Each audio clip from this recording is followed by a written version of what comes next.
이 시간 함께 하신 하나님 말씀 누가복음 17장 5절로 10절까지 말씀입니다. 누가복음 17장 5절로 10절.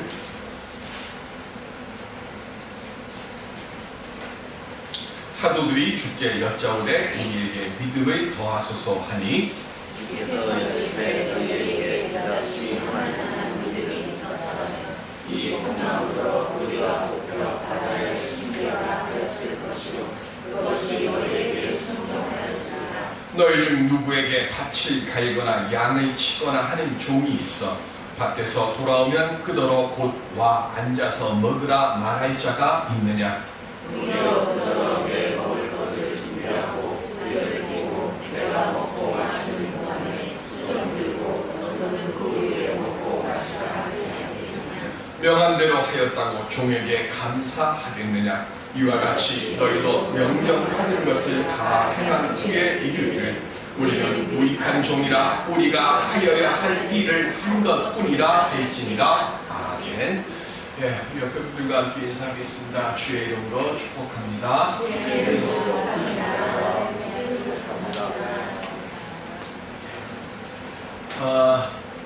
어릴 때는 그 나비하고 나방하고 차이를 잘 몰랐습니다.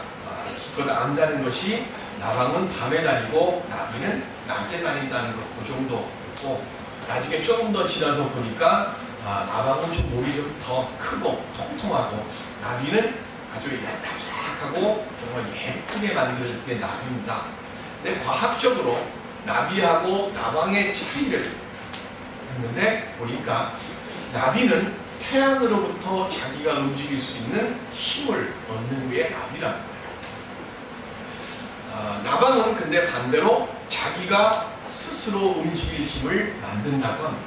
이게 큰 차이인데 이게 뭐 그러니까 나방 나는 걸 한번 보시면 호텔에 이렇게 있든가 어디에 있든가 나방이 있으면 날려고 하면 날개를 막 정신없이 포덕포덕거립니다. 한참을 포덕포덕거리다가 거기서 싹 하고 날아요. 그럼 날면 그 다음에 가만히 있는 게 아니라 날면서도 계속해서 정신없이 날개짓을 행합니다.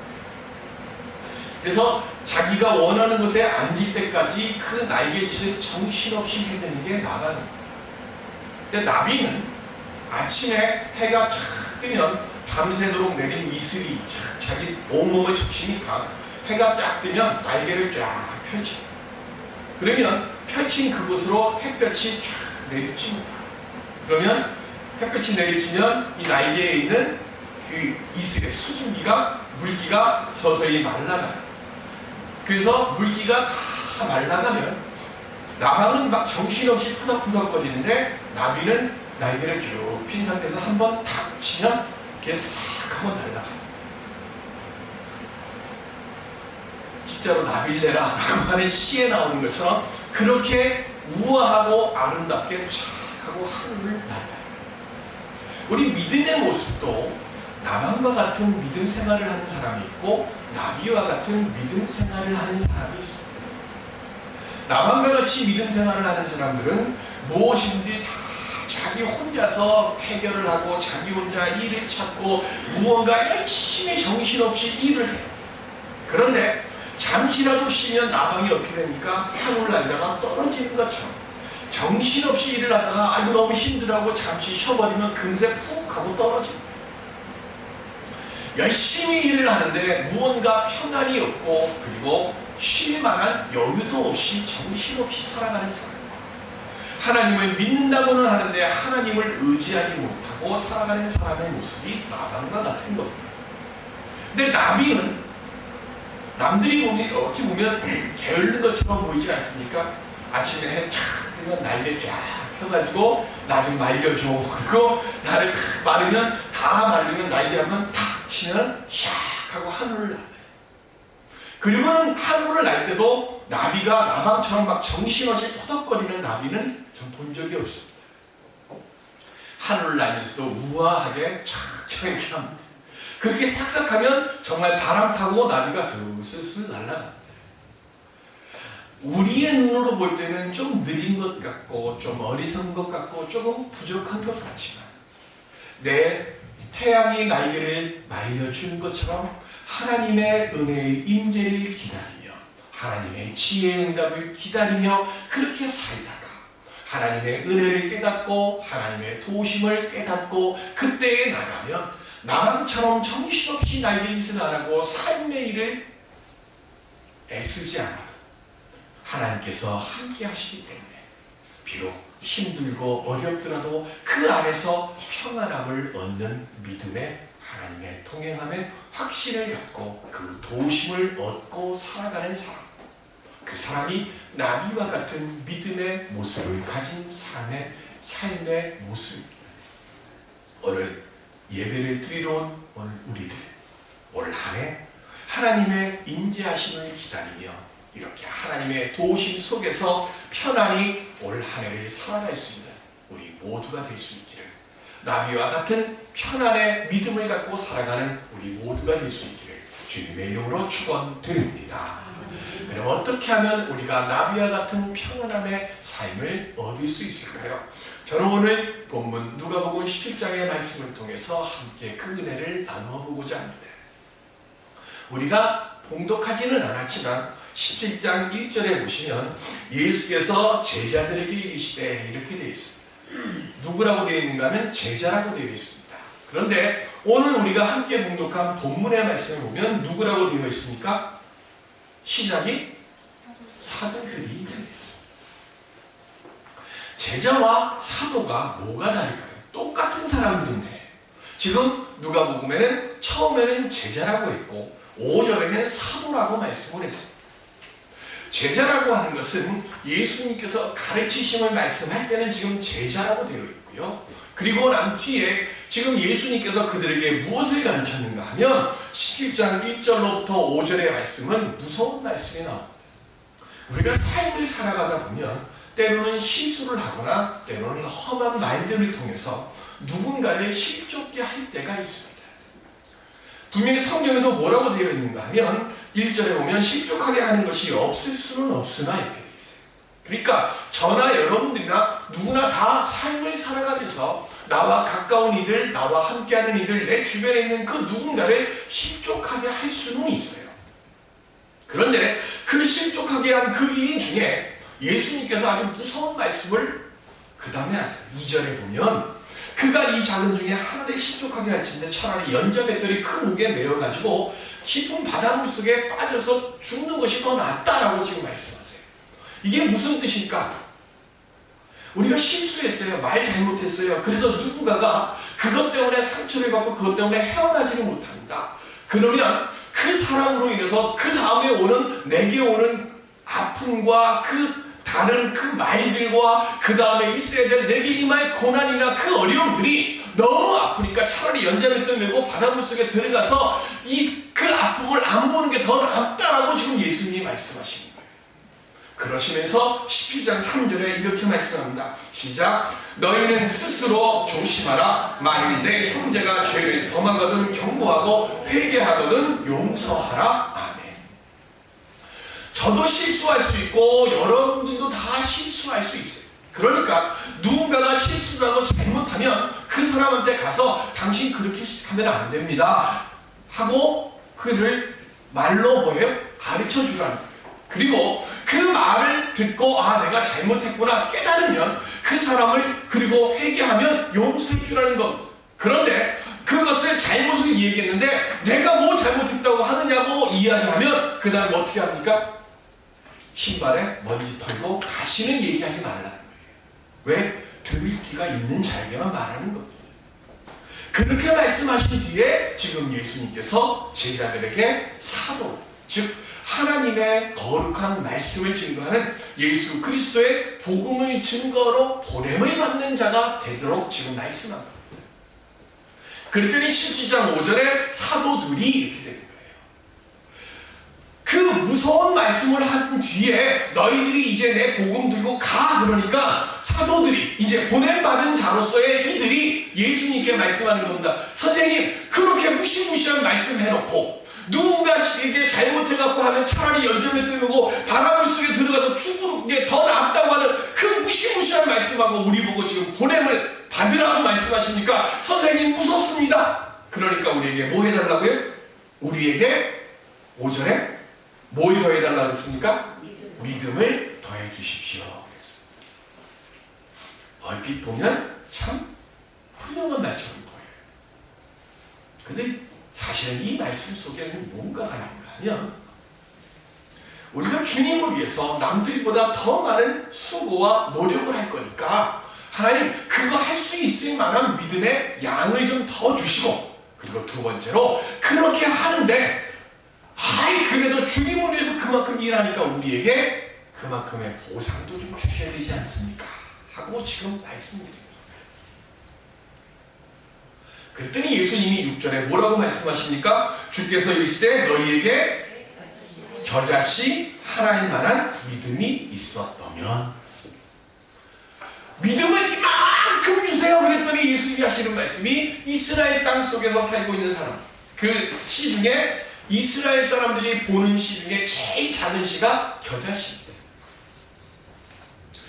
한동안 성지순례 갔다 오면 선물하는 게 그 겨자씨가, 그래서 다 겨자씨 아마 옛날에 교회 다녔던 분들은 아마 겨자씨 다 보셨을 거예요. 정말 안 보인다.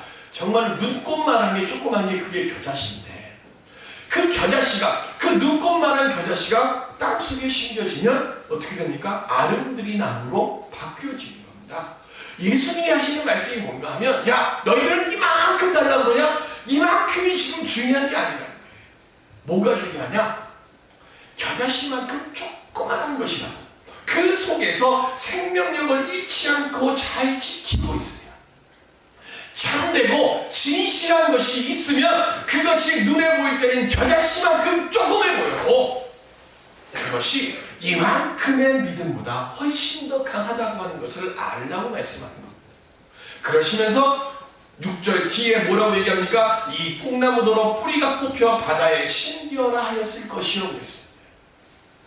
여기서 말씀하시는 뽕나무는 정확히 무슨 나무인지는 몰라요. 왜냐하면 성경에 나오는 뽕나무하고 우리가 알고 있는 오디가 맺히는 뽕나무하고 다른 나무입니다. 그런데 분명한 것은 이 땅에 있는 뽕나무는 뭐냐면 뿌리가 아주 깊이 박혀요. 뿌리가 깊이 박혀서 이 나무는 사람의 힘으로는 도저히 빠지지 않는 게 이 뽕나무예요. 그런데 그 뽕나무를 지금 뭐로요? 말씀 한마디로, 야 너 바다로 옮겨져! 그러면 뭐라고 그랬어요? 그대로 될 것이다 그랬습니다. 눈꽃만큼 조그만 믿음을 가지고 있어도 그 믿음 안에 생명력이 있고 진실되고 신실함이 있으면 세상에서 안 된다고 불가능하다고 여겨지는 그 모든 것들이 하나님의 뜻에 합당하게 구하기만 하면 세상의 이론이나 경험으로 판단할 때 도저히 이루어질 수 없다고 결론 내는 일까지도 하나님께서 그렇게 되도록 만들어 주신다고 하는 말씀입니다. 즉 이 세상에 아무리 불가능하다고 여겨지는 그 어떤 일도 생명력이 있는 믿음이 있다고 하면 그 믿음대로 그대로 될 것이니까 보상 바라지 말고 수고에 대한 칭찬 구하는 믿음 없는 모습 갖지 말고 살아있는 신실한 믿음 가지며 살라고 예수님께서 말씀하세요. 그러시면서 누구의 얘기를 하는가 하면 종의 말씀을 합니다. 예수님 당시의 종은 대부분이 다 전쟁 노예들입니다. 전쟁 노예들이라고 하는 것이 뭐냐면 전쟁터에서 풀로 잡혀오면 다 뭐하는가 하면 앞에다가 이렇게 해갖고 자기 가격표를 붙여놓은 그 판을 목에다가 이렇게 걸어요. 제 또래 되시는 분들은 아마 있을 거예요. 제가 그 통인동 청와대 앞에 있는 그 시장에서 살았었는데 그 통인동 시장, 통인시장 이렇게 가보면 닭장이 이렇게 있습니다. 그러면 닭들이 이렇게 쭉 있으면 가서 저거 닭 얼마예요? 그러면 뭐 그 당시 값으로 뭐 800원입니다, 1000원입니다 그러잖아요. 그러면 아 저거 시장에 그냥 저거 하나 주세요. 그러면 그때 제가 뭐 7살, 8살 때인데도요. 닭 그 자리에서 어떻게 해요? 근데 지금 내가 그게 끔찍한 일이었는데 그게 끔찍하게 생각이 안 되는 게, 제가 보는 저희 엄마랑 같이 손잡고 닭 잡는데 저희 엄마랑 같이 이렇게 있는데 닭 그렇게 해갖고 목틱 비틀어가지고 그 자리에서 그냥, 그것도 아줌마가 그죠? 목탁 해갖고 이만한 칼로 그냥 툭 쳐가지고 쓱 넣고 팔방울에다 한번 슉 담갔다가 뺀 다음에 그 다음에 털 손으로 막 뽑아요. 그리고 배가 나갖고 내장 다 꺼내서 주잖아요. 근데 그거를 다 지켜보고 있었어요. 제가 7살, 8살짜리 어렸을 때 그게 그렇게 끔찍한 건데, 그 시장에 물건을 내는 닭이나 그런 짐승들처럼 그렇게 가격표가 쭉 붙여지는 것처럼 전쟁에서 포로로 오면 그렇게 쭉 서 있는 거예요. 그러면 앞에서 흥정하지 않습니까? 그러면 그 노예를 삽니다. 그럼 노예를 산 주인이 노예 종을 데리고 집에 가면 제일 먼저 뭐 하는 거예요? 자기 집에 가갖고 귀를 뚫습니다. 왜 귀를 뚫을까요? 귀를 뚫고 귀걸이를 선물합니다. 신경통에 좋아서 귀걸이를 주고 뭐 그런 이뻐갖고 귀걸이 주는 게 아니라 유시용 집의 종이라고 하는 것을, 그래서 주인의 이름이 새겨진 귀걸이를 여기다 딱 거는 거예요. 죽을 때까지 너는 내 종이야. 그래서 그걸 여기다 딱 걸어요. 그러면 그 종은 하루 종일 밖에 나가서 일을 합니다. 밭을 갈거나 뭐 양을 치거나 소를 치거나 뭐 해가지고 이제 해질녘이 돼서 집으로 들어오면 어느 주인이 아이고 종님 수고하셨습니다, 이제 편하게 식사하십시오, 이럴 주인이 아무도 없다는 거죠. 들어오면 뭐합니까? 야, 나 밥 먹게 밥 준비해. 그러고 어떤 종은 마당 쓸고 뭐 그렇게 하고 주인님 식사할 거로 다 차려놓고, 그 다음에 어떻게 합니까? 이스라엘 사람들은 반드시 손을 씻어야 되니까 밥 먹기 전에 손 씻음을 갖다 드리고 수건 들고 있다가 주인이 손 씻으면 손 닦아드리고, 그리고 그물 다 치우고, 그리고 밥 다 먹고 나면 주인이 남긴 음식을 먹거나 종들이 먹는 음식을 먹는 게 그게 종 아닙니까? 종이 일 잘한다고 종에게 싹 주지 않습니다. 종이 일 잘하면 야 저놈 참 일 잘하네 칭찬 한마디 하고 끝나는 거지, 너 일 잘하니까 내 아들 되라고 얘기하는 주인 없습니다.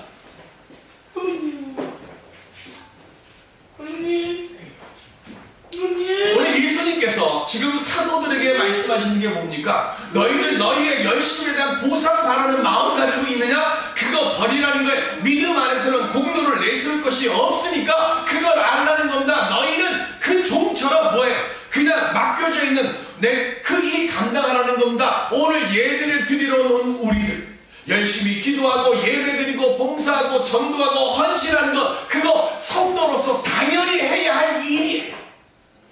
성도로서 당연히 해야 할 일이지, 그것 가지고 하나님, 내가 하나님 앞에 얼마만큼의 예배를 드렸고 얼마만큼의 기도를 드렸고 얼마만큼의 헌신을 했으니까 그 헌신에 맞는 상 주십시오, 이렇게 얘기하는 것 자체가 잘못됐다는 겁니다. 왜요? 그건 우리가 당연히 해야 할 일이니까. 공로를 조금이라도 내세울 것이 없다는 겁니다. 그게 종이라는 거예요.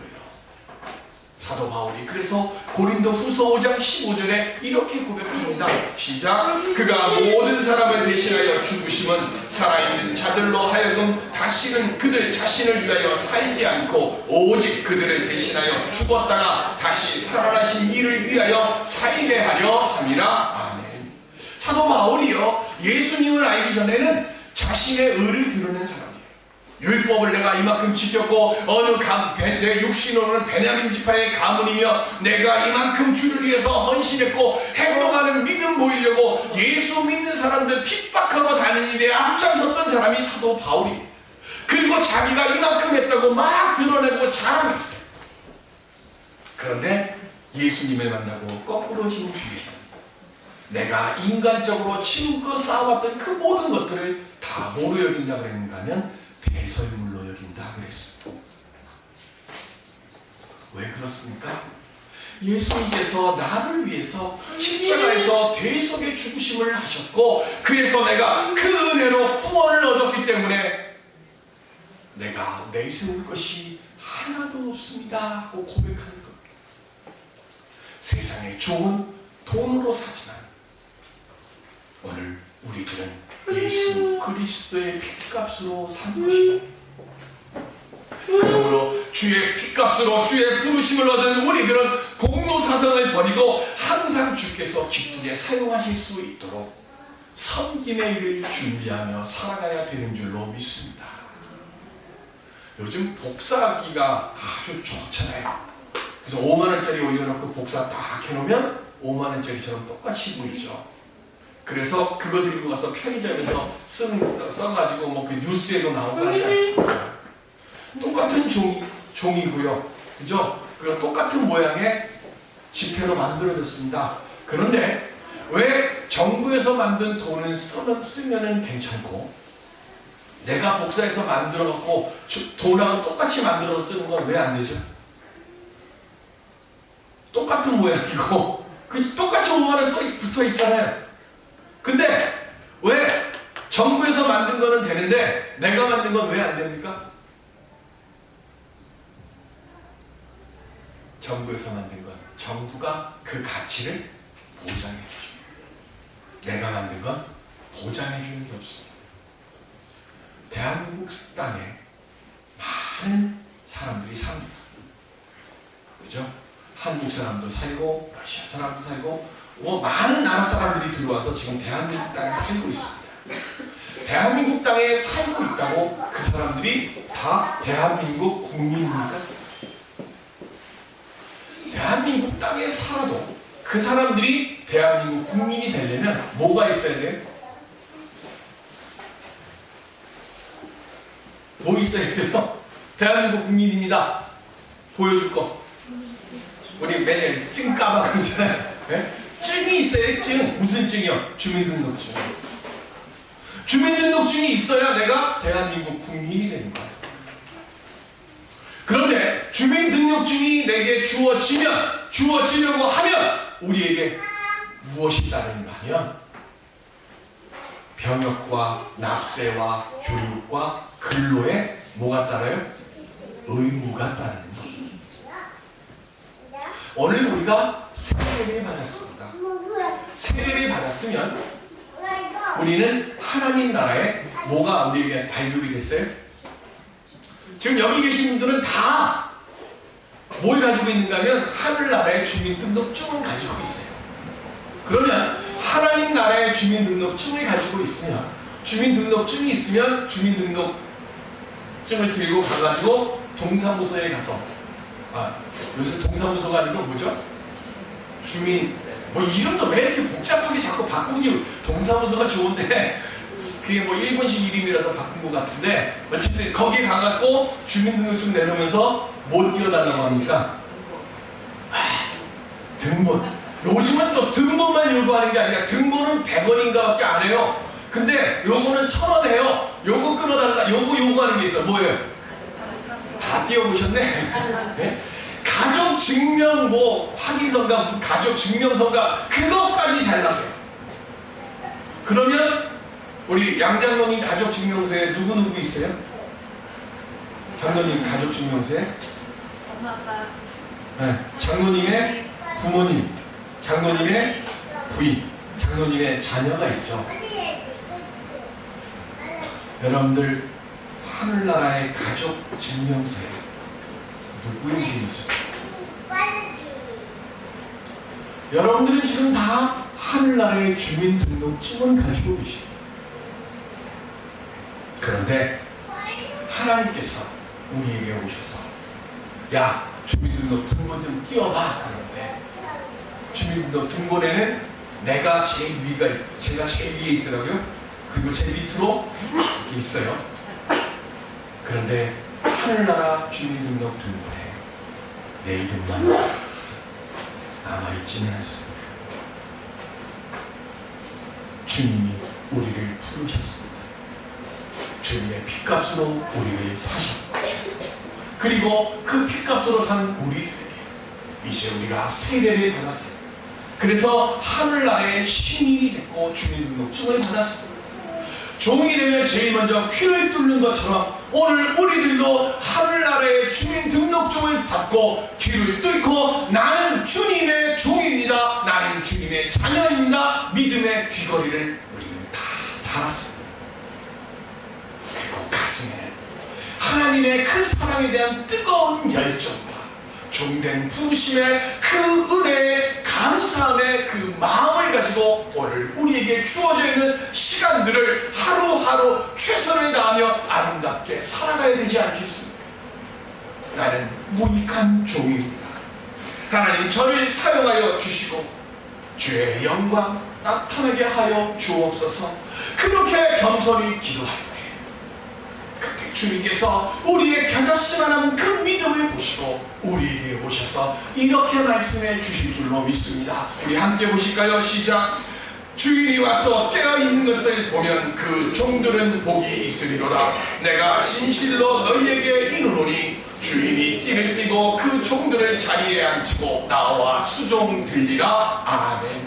우리에게 맡겨져 있는 주의 사명, 내가 믿음으로 잘 감당하여서 제자의 삶, 종의 삶, 사도의 삶을 살아갈 때 하나님께서 우리를 찾아와 우리를 귀한 자리에 앉히시고 주님께서 우리를 위하여 수종드는 그 은혜의 날, 그 복된 날을 우리에게 보도록 허락하여 주실 줄로 믿습니다. 그 은혜의 자리에 온전히 설 수 있는 2014년도 한 해를 살아갈 수 있는 우리 모두가 될 수 있기를 주님의 이름으로 축원드립니다. 기도하겠습니다.